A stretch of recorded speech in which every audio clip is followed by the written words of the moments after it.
Hello. Today I am showing you my I'm gonna put this in here. My sculptures, and you can see the Play-Doh, how the Play-Doh dries. It's dry, completely hard. And when the Play-Doh dries, it cracks like the desert clay in Death Valley. And I have already put some paint on it, so I'm going to put some more paint on this, and I'm going to use up the rest of this one here because this one is very hardened already, and I'm going to fill in the gaps in here. I hope this shows okay.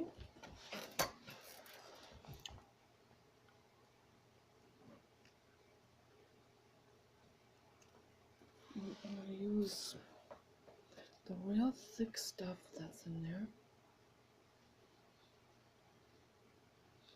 Real thick stuff. And I'm going to fill these gaps with it. That's a wonderful thing to do.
I know what I need. I need a knife for this.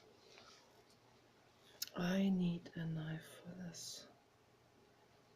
A long knife, plastic knife, to reach into this paint and grab a whole chunk of it and then just paste it on like you paste something on a piece of bread.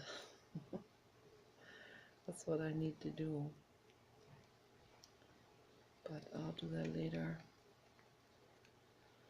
Too lazy now to get up. I'll do that later on the table. I just wanted to briefly show how I work with this here. So for anyone who has a sculpture that is cracked, it's not a big problem. All you need to do is fill it in with thickened acrylic paint or glue, or I don't know, the glue probably doesn't harden thick like this, but you can use putty for this also, or you can use indoor acrylic caulking material to fill those cracks. And then all you need to do is you need to let it dry, and then once this has dried, you can paint it in any color you want, and then it will be absolutely gorgeous. This is a gorgeous thing. And so then I also have this one here. I made a video of this the other day, and it was so vibrant and amazing the way I filmed it. With the colors, I don't know if this is gonna come out like this, but I showed it in the most, it was glowing in that other video, but the video got accidentally deleted when I was making this. So I was filming when I was, and you can see it's drying and it's becoming like Death Valley.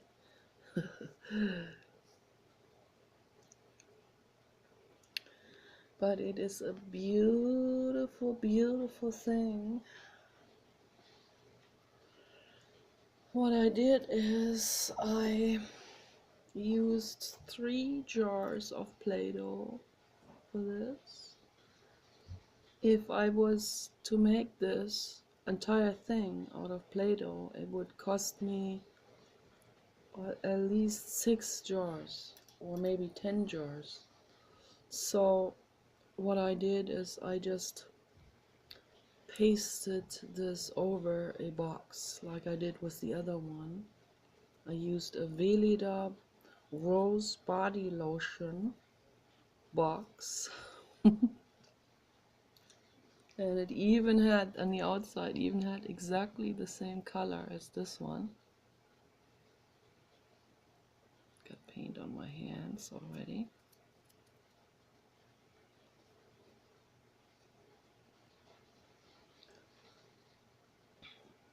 And it was so much fun to make it.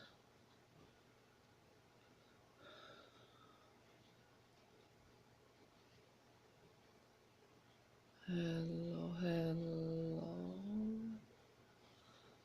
I am art.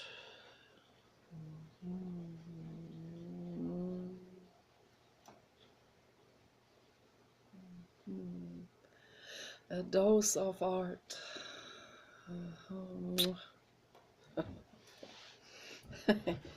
So I just want to put some of this pink paint on this as well and see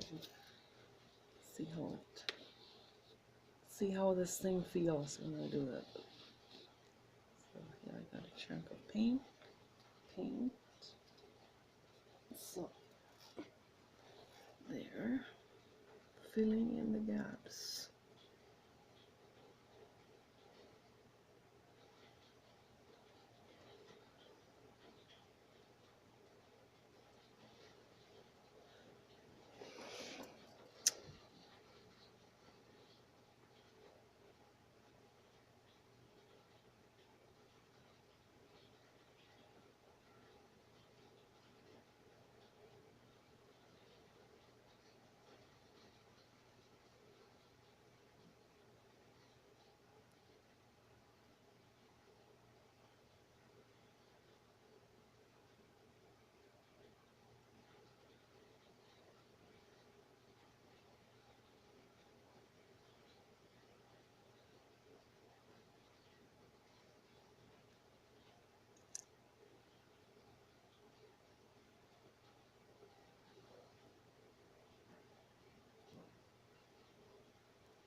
Yeah, so I'm going to be coloring this entire thing, and then these amazing colors will be covered, unfortunately.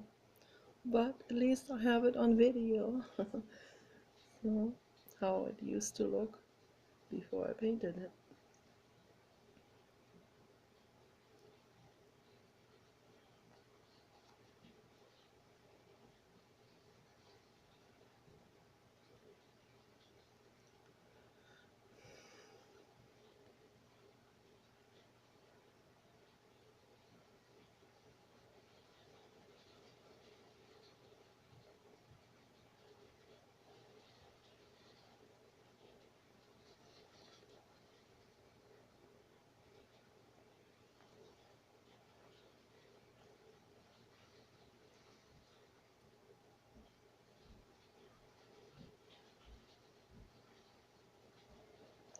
Okay, so I'm gonna leave this sitting here for now.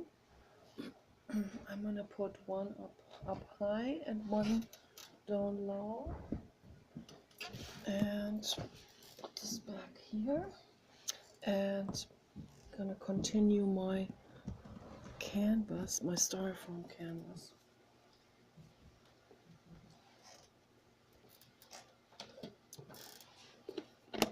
So I'm so glad I have this camera stand now, because that way Paul does not accidentally get filmed, because now I have stationary and I'm not hurling it around anymore.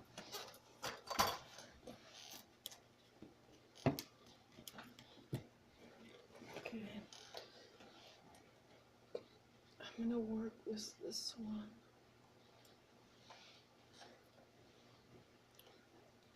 To make sure that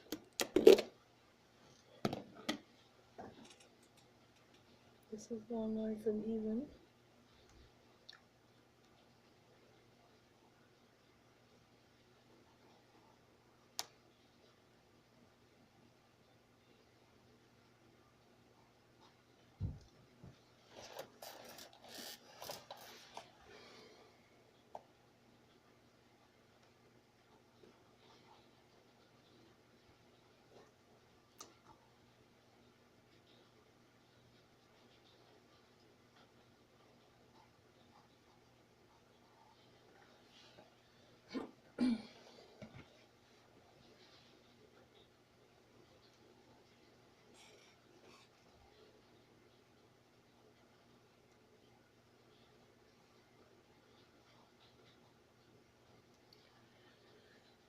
Breathing.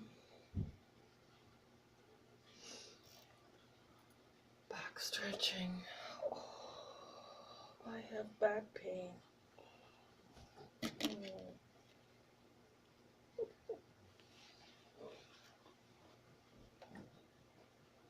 Oh, terrible back pain.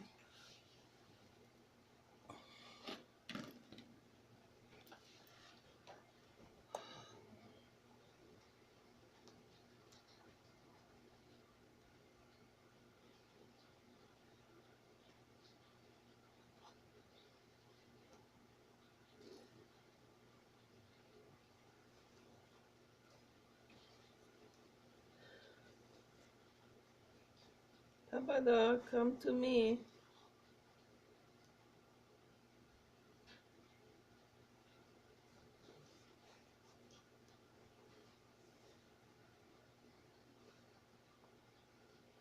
This just needs minute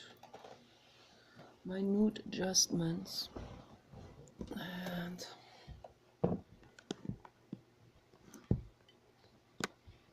it isn't so easy. It requires a steady hand, and it requires me to look at it very closely, very close up.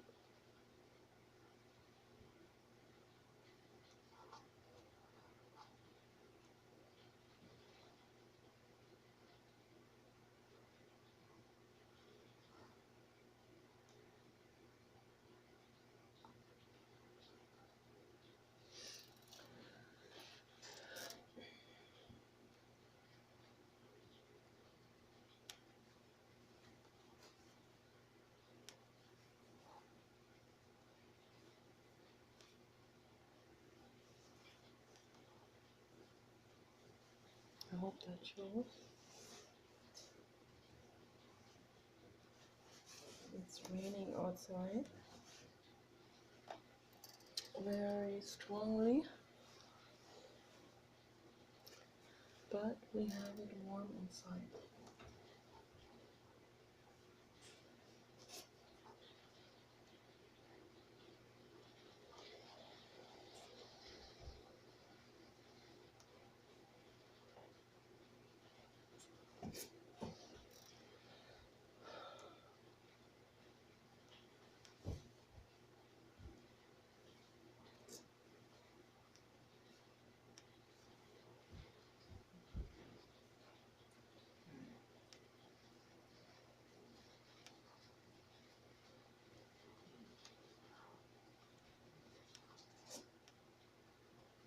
I'm gonna take this off. This is getting warm.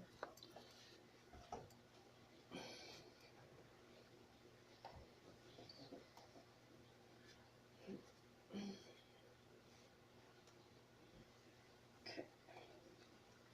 All right.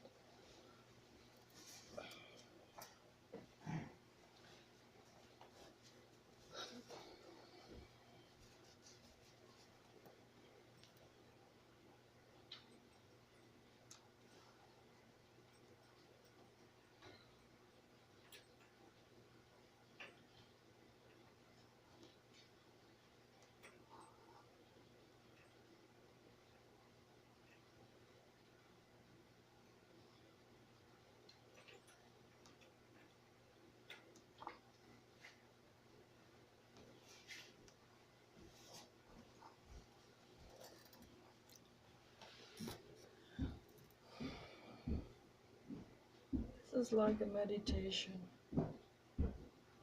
mindfulness meditation.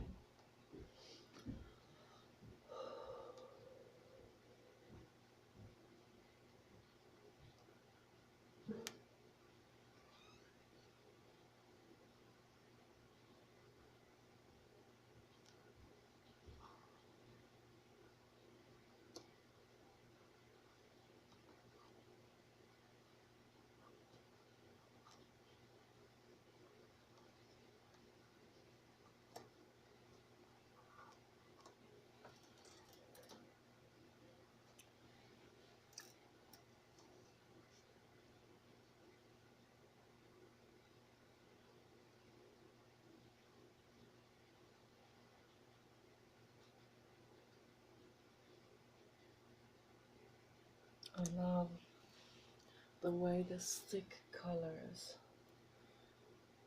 and I love the very high gloss ones in particular.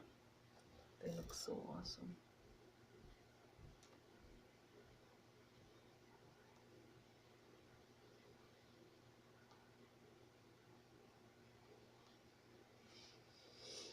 But I also like this, like a more matte type of finish.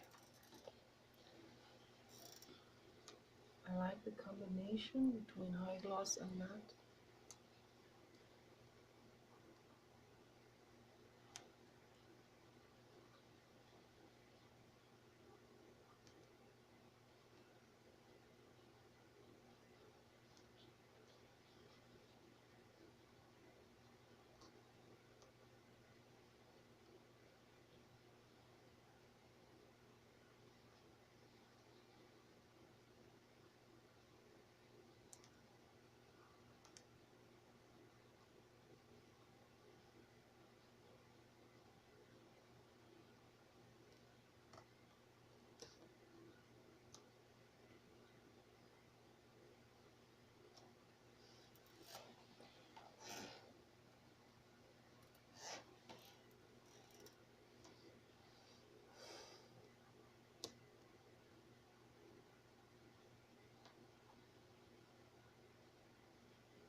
I had, a long time ago, I had 4 large paintings, each just about the size of one of these. Had them hanging up in a coffee shop in Santa Monica. And I remember I used to go there quite a lot with my friends. And it was almost a little surreal seeing my paintings hanging there, sort of, as a commissionary type of situation. And they looked so good on that big tall wall. And I noticed that not one person in that coffee shop paid any attention to my artwork at all. Not one person.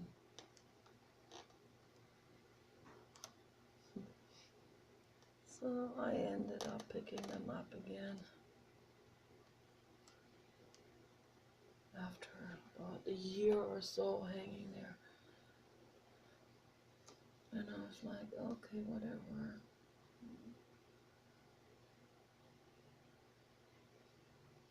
And one gallerist lady in Venice Beach, she actually acted like she was angry at my artwork. She called it militant. She called it regimented. And then later on another person called it regimented as well. She said it wasn't flowing enough. It wasn't vulnerable. Why does art have to be vulnerable? My hair looks wild. It doesn't have to be looking vulnerable.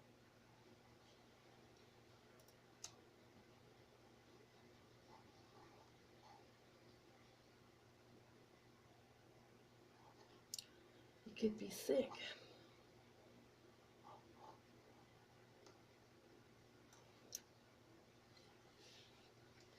For example, Jeff Koons' work speaks to me.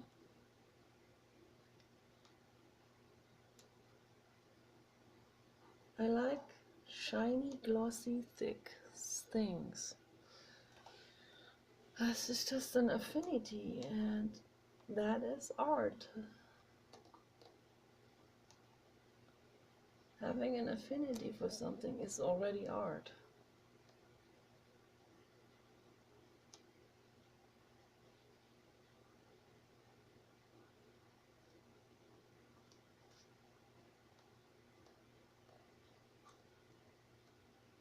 It's funny how a lot of people, how they have a very preconceived idea on what's supposed to be hot or cool. It's amazing. That's why Jeff Koons, he completely turned the art world upside down and inside out. That guy is amazing.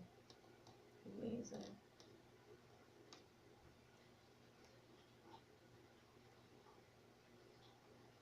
He's a jester. He made a lot of people mad. Because they had this preconceived idea again about what art is supposed to be. And when they have that, then they don't have a clue. They completely bypass the message of art with some kind of preconceived idea. This is supposed to be art and this is not supposed to be art. There's someone who will, demolish something. Like, I've seen this many times now with many different artists. They will demolish something, like, they tear down a house, for example, and then they all collect all these different things, like boards and old doors and whatever, and particularly when it has a bit of an antique look to it, then they will collect it, and there's nothing wrong with it if that's what they like, if that's what their affinity is. It's good. I will say, yeah, it's art. But now comes the art scene into the situation. And the art scene is a little bit like, yeah, that English guy, I forgot the name of it, or David Hasselhoff, or um, Piers Morgan, and I love Piers Morgan, so, but then, this team of judges comes in, that's, I'm just using this as an analogy. And the team of judges comes in terms of art critics. What an incredible joke that is. An art critic.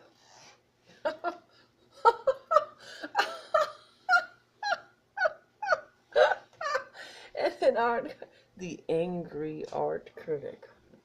And then the angry art critic will sit there brazenly and with a very miserable look on his face and say, "This is not art."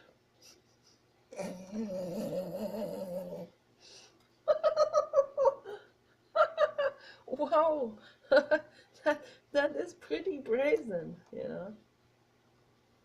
So, but then comes another person who's even more brazen on the good side, like Jeff Koons. And he will paint the Energizer Bunny probably without being paid for by that company, Energizer. Just because he has an affinity for this. And he sees this opportunity, the Energizer Bunny. And he will paint that with minute photorealistic and make it even more glowing and bigger and more bloated. And there's always a little something in art, in it. Art is always about just a little bit, putting a little bit, even if it's subconscious, putting a little bit extra in it. Maybe not even perceivably extra, but an extra glow, an extra bulkiness or something. Yeah? So just to celebrate, that Energizer Bunny and some other well-known products also.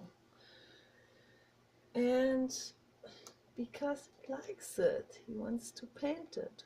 What's wrong with that? Just because those are commercial products, we shouldn't be making that into art. I don't I don't see why he shouldn't. So, but the art critic will come in and say, "No, that's not art." Who the hell is that art critic to make such a claim?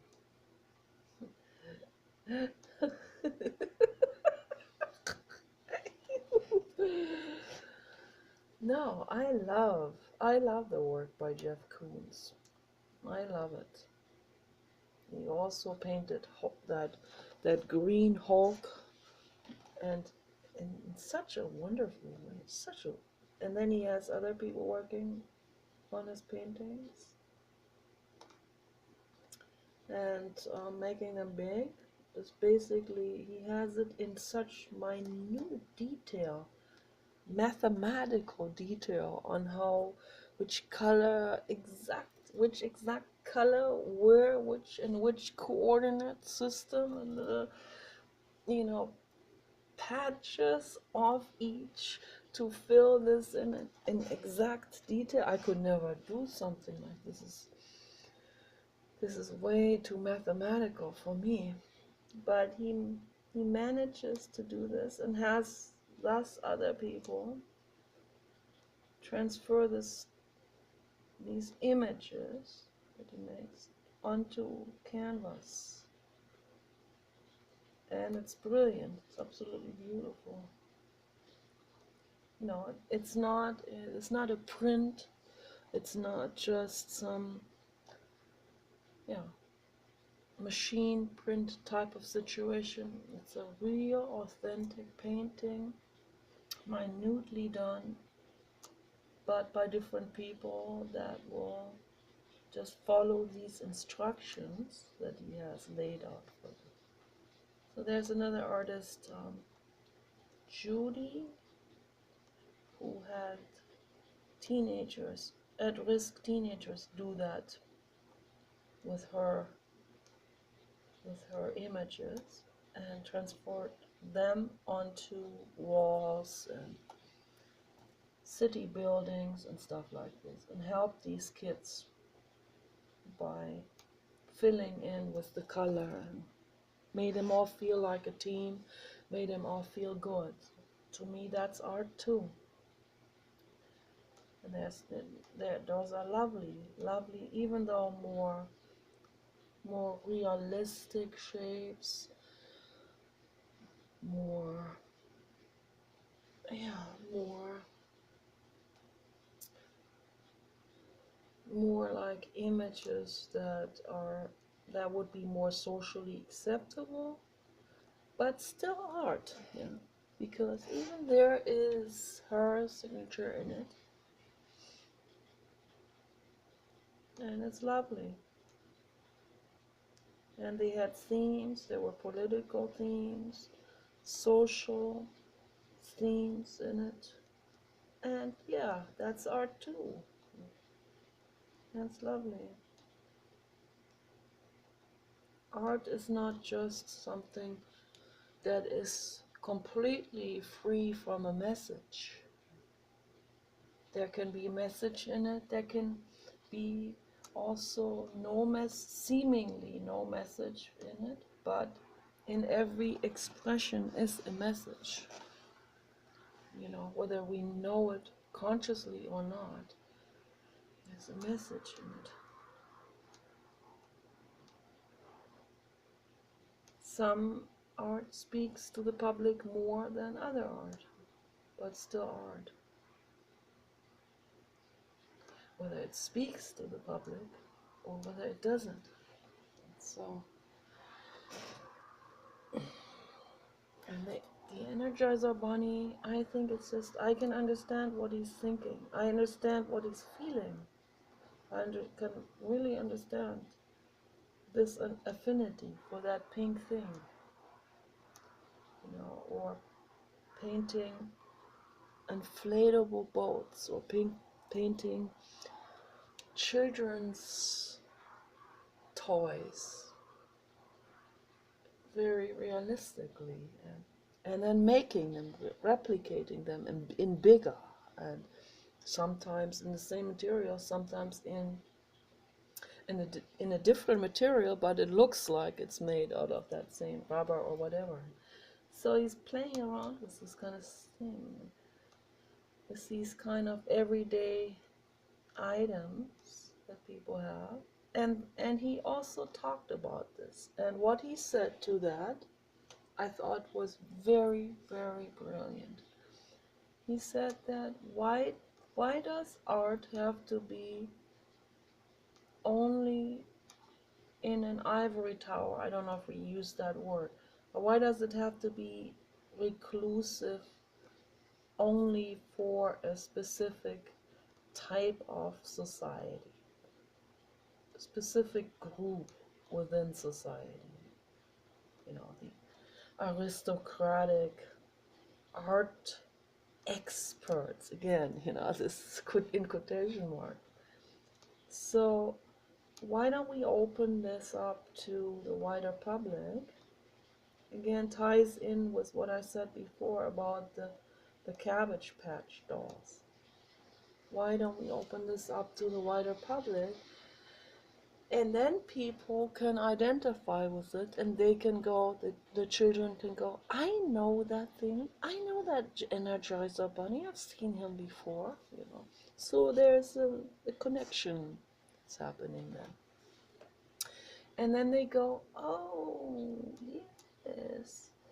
And then they start liking, go to an art museum, going to an art museum, seeing these familiar things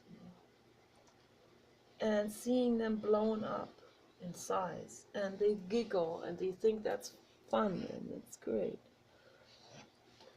So this is one way of taking someone by the hand and saying, hey, let me show you the art exhibit. And then they might go, oh, I don't know anything about art. I don't know if I can relate to this. And they come in and they see the Energizer Bunny real big. And they go, oh, what? Right on. You know, I know that thing. I've seen it before. This is fun. This is cute. You know, that's... And he, not only that, he even inspires people to, and I think he even initiated this for schools to replicate certain shapes that he made. You know, there are these balloon artists, for example, that make like skinny, long tube type of balloons, and then they knot them in a specific way, and an animal shape comes out of it. That's very lovely to do. That in itself is very creative, you know. So Jeff Koons took this to another level, and he made those in really large, like a big balloon dog or something, in huge, but then made in some kind of, out of some kind of metal, so it would not pop. And the kids will see this and they go, I've seen this balloon art. Oh my gosh, in big, this is awesome. And then they feel inspired suddenly. Then they feel inspired to make that with their art teacher in school. And there's a communication then established and happening. This guy is on a very high soul level. So it requires something like this. It requires genius and someone who has great insight into these kind of things, into this social dynamic, into psychology, and, you know, without being sarcastic, without being bitter about it. There are some satire artists, they're kind of bitter. I don't know if that's, when it becomes a negative feeling, it sways away from art, in my opinion. So there are some people who make bitter things, you know, to show society a mirror. It's an accusation. Sometimes maybe they got something, you know, they have a point and all that. But is that art then? That's the question. So maybe it is. Maybe that too is art. Yeah, it's a fine line. And I think every person has to draw that line for themselves. For me, I am not into satire or satire art. So a satire it's kind of like a mean accusation to show the public a mirror. It's not being in a good mental state when they do it. So it's not understanding people where they're coming from. Jeff Koons, however, understands where they're coming from. Yeah, he knows they didn't grow up with modern art and all of this. They grew up with commercial items, and that's pretty much it. Often it's very bleak, you know, they're kind of to the mercy to the designer that work with such big companies to make commercial art or to make cartoonish type of fun type of things that speak to the customers, designed directly for only for sales. So once in a while there's an artist among them, as with the Energizer Bunny. To me, the original inventor of the Energizer Bunny is an artist. So the kids got lucky with that. They got a commercial product presented to them that contains art. Often it's not the case. But Jeff Koons will, of course, look for those items that have a really fun and great design made by a real artist originally, actually. Or that Hulk, that green Hulk, or kind of cartoon type of characters that people are familiar with. That that Hulk is very artistic in my opinion. And then I watched when I was waiting for in a dentist office. They were showing cartoon films for children in the waiting room, and this one was really really nice, and it didn't have the sound, which is okay. I was only interested in the images anyway, and there was a real great cartoon artist who made those animation figures of dinosaurs and mammoth in the Arctic Circle. Very, very good. How he made those animals. He brought artisticness into the shape. There's a lot of toy makers who make or who use real art also. That happens. Not always, but it happens. So then, who is to make this final decision on which is art and which is not in an art critic panel or something.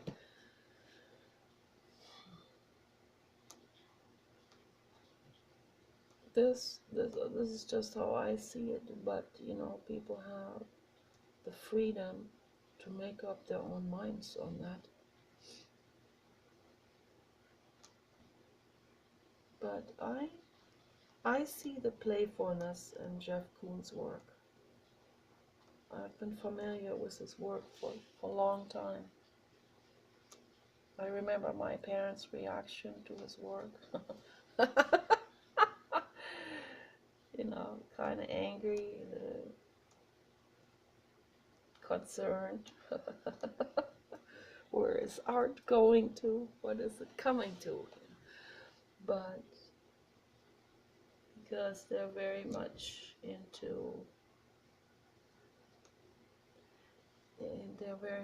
more the handcrafted type of art, the more craftsy type of, the more murky type of creation, not this accurate balloon, chewing gum balloon type of toy type of glitter glow.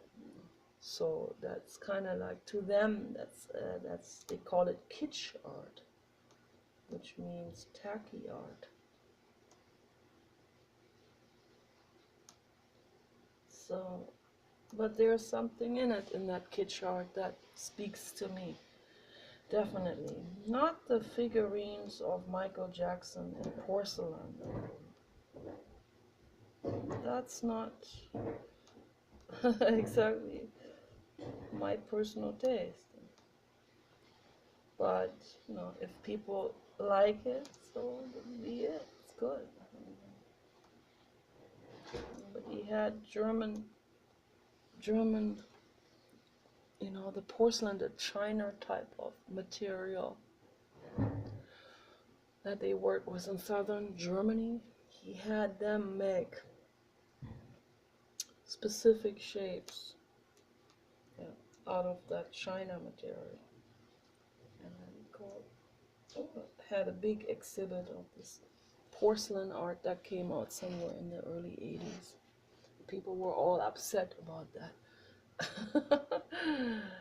He even has a very large balloon dog, or I think a golden balloon dog or something, in the Museum of Versailles in France. So, and that really pops out, because that balloon dog, and also some balloon flowers, kind of almost, this reminds me a little bit of it, has those really large and really poppy and candy colored, next to those real old statues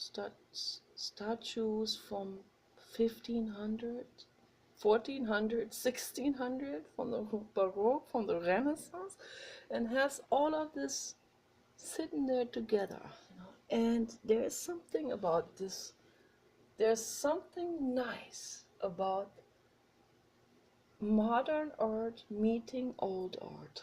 There's something fantastic about it. There's a communication that starts to happen between these items, and you know, on an energetic level. This is amazing because actually every single thing has an energy. This painting here has an energy. I'm glad my dad likes my painting. That makes me feel good that he likes it and he thinks that's mysterious. I think that's very cool. So, you know, there's an energy in everything, even in this paint yogurt container. So even in the paint itself, there's an energy. You know, there's a molecular energy in it. And that is very far reaching. There's a consciousness in it. Consciousness. It's a form of consciousness, but not like human, but it's a form of, there's a form of consciousness in it, like an energetic consciousness. So the different artworks in Versailles, they communicate with one another. There's a friendship happening now. And this is absolutely marvelous.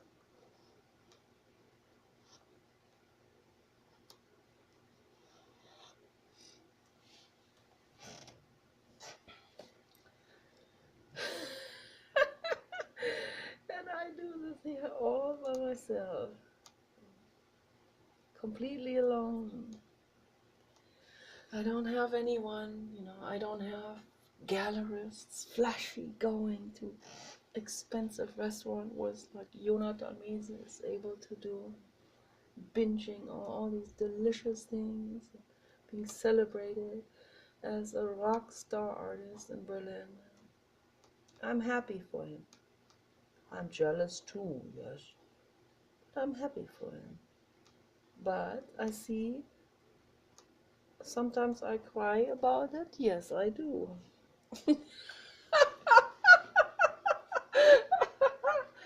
But, you know, that does not deter me from doing my work. Because my work has nothing to do with any of that kind of stuff. So that's just my ego, my loneliness, you know, speaking. I want to be part of this. I want to be part of the art scene. I want to be seen. I want to go to dinner with all of you guys. I want to have a gallerist who keeps every little thing that I made and will put it all on a pedestal, like what they did with Jonathan Mises art. Sometimes he scribbled on toilet paper, they kept it. They framed it and sold it for $20,000 each. You know, yes, you know, we laugh about it, but yeah, it is still art. Even that little toilet paper scribble that he made while he was shitting on the toilet. But, you know, it's good. It's all good. There's nothing wrong with it. Someone who's bitter and not aware of their jealousy, they will go now, oh no, what a ridiculous scam and all of this. My brother, his wife, and I, we feel kind of wrong sometimes, a little bit. I talk to them about this. But my brother's wife has had success now with her work. So I'm happy for her. My brother had success too for a long time. Had a lot of success with his work in Berlin, in the Berlin art scene. He made video art, commercial art, commercials, but in an artistic way.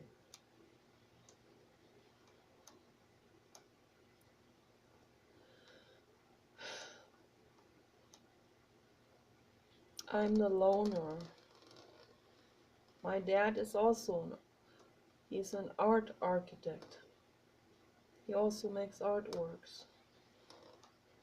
And he is quite known in his society. A little bit more locally, but still, you know, he has tons of friends. Even friends with the former chancellor. There's a lot of influential people, and there's always something going on, and there's something amazing about that. That will be easily hijacked by the ego, or we go, oh, you know, now the ego starts to depend on that. And so that's why for me this was all very important to come here to this rural and rusty enclave of very, very narrow-minded people, and not having any friends because of that. You know, I said it before in the video, lady came, a former neighbor came into our house, saw my artwork, stood there, and said like nothing, and had a sour look on her face. That would be the case, and even worse, with all the other neighbors. So they will go, what craziness is that? That's sacrilegious. That goes against Jesus. Jesus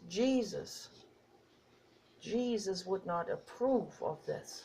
Jesus, my goodness.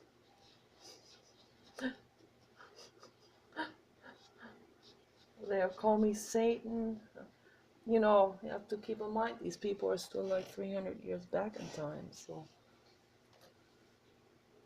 not much different to the Muslims in the Middle East.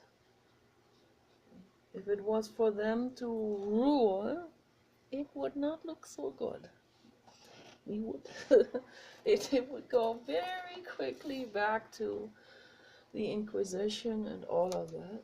So that's why I like melting pot situations better, where such an enclave doesn't happen, such a religious mind enclave situation, where we have a city and there are many different groups of people, Hindus, Muslims, Buddhists, Wiccans, witches, sorcerers, mixed in with all the rest of, with all the Christian denominations too, and all of this. And then something, because of that, there isn't some kind of consensus or mental domination happening. That creates an openness, they have to function together, you know? So they have to do their commerce together, they depend on each other's work, and so on.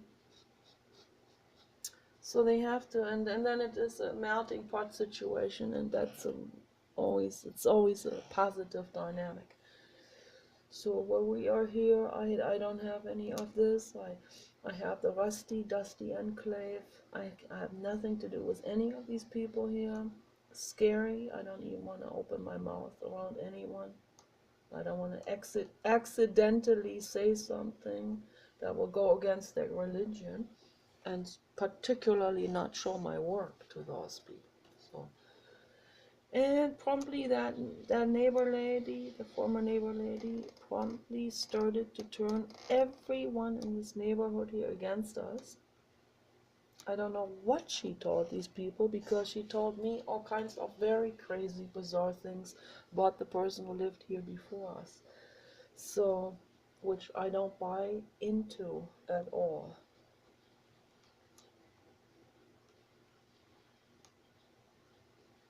Those people gossip and they even lie. It's very sad what the ego all does to, get some attention and to fit in. And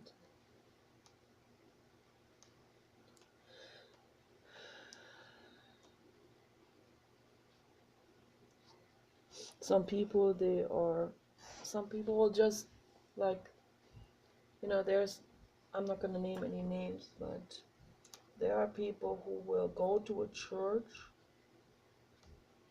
if there is nothing more interesting around. They will go there just to, just so they are not alone. They will adapt to anything just to get something out of that community. Either, not feel alone, get a girlfriend, get banged, get laid, uh, be able to sell their shit to people. So yeah, there are people who would just do anything just to get their get whatever their selfish needs met. And then there are the